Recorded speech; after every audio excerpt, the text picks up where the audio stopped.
Well, hello, my brothers and sisters, and welcome to our parish update for the second week of Easter. We want to first tell you that we have decided to move First Communion and Confirmation from the first and last week of May to sometime in the early fall, probably the latter part of September, early part of October.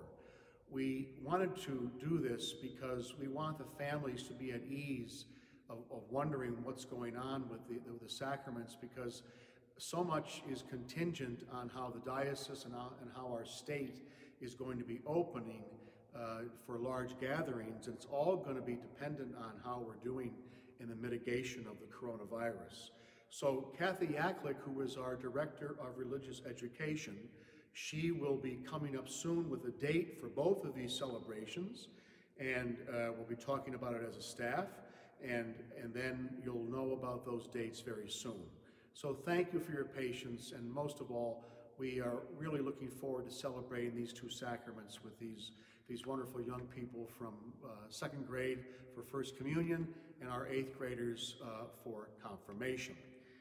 Speaking of our staff, as I said before, we did gather on Zoom this week as a pastoral staff just to meet and to check in and to see how everyone is doing, and also to give an update on how you're doing and how the conversations and the contacts are going with those of you that we contact during the week, especially those family members that have someone who are in the nursing home or hospitals, and those of you who are homebound.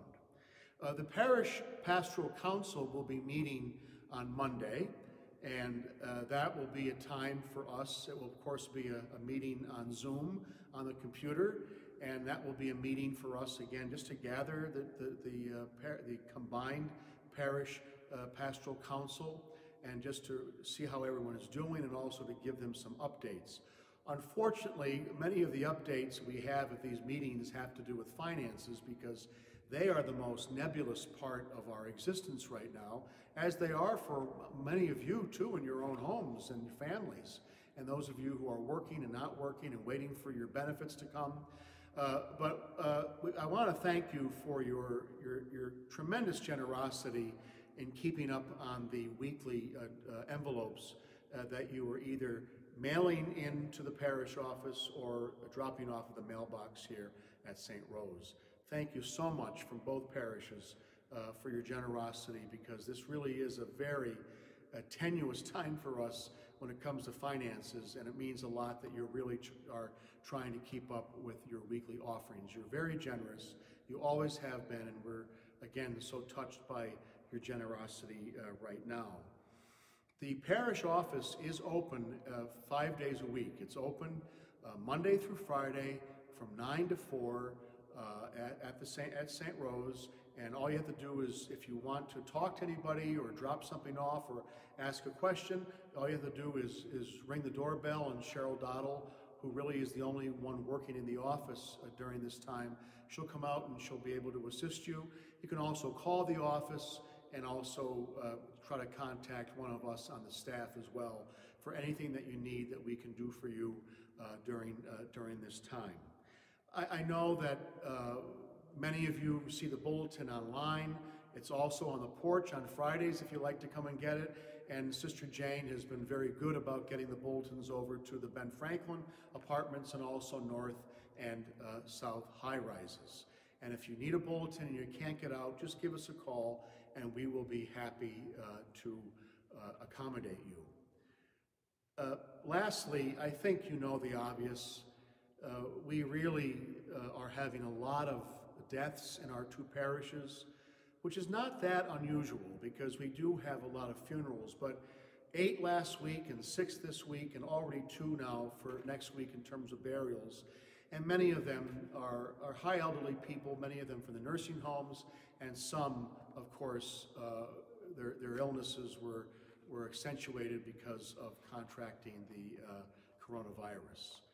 So it really is, as you know, I don't have to tell you, a very, very painful time for a lot of these families. And I'll tell you, the nurses' aides, the nurses, the medical workers at our nursing homes here in Carbondale and Forest City that we're in touch with, they're doing remarkable work, and they really are the hands and the eyes and the feet and the heart of Jesus for these families and for these people, because they are not abandoning our loved ones. They're trying their best so hard to be with them and to comfort them. So please pray for them. And we are having the burials, and of course, very, very few family members can come to that. So we are trying our best to within reason, to gather people with all the precautions so they can at least see the burial of their loved ones. You know, we were talking the other day that, you know, when we have the burial, for us as Catholics, that's like the third or fourth thing that we do as a funeral rite, isn't it? Because we really do have a great, rich way of celebrating life and also marking the moments of grief and loss. So we gather in the presence of the body, or we have the viewing, we have the funeral mass, and then of course we have the burial. So these families are not really receiving all of that except the burial. So please pray for them and keep all of them in your prayers. And also thank you to our medical workers, our grocers, all those who work in the service industries, the fire and the police that keep us safe. You have to work, and you also have to always serve the public, and you do that with a lot of selflessness and generosity, and we appreciate it very much. So on behalf of Sister Jane and Sister Ann, Father Seth, Deacon Pat, Eileen, Mark, and Kathy Yaklick, and all of our parish staffs here at Mount Carmel and St. Rose, please know that you are remembered at Mass every day. You're prayed for every day. And please, if there's anything that we can do better, if anything that you need from us that we can do, help you with, please don't hesitate to call. Please don't hesitate to write. And please know of our prayers and our concern for all of you. And, you know, we will be together again, right? And our churches will again be open for us to come and pray together, not for a while, but this is our journey with Jesus during this time. And it's a journey of hope, of goodness, of resurrection, and presence of the living God. Have a wonderful weekend. We'll see you next week. And as always, stay home, stay well, pray together. God bless you. St. Rose, Our Lady of Mount Carmel, St. Michael, pray for us.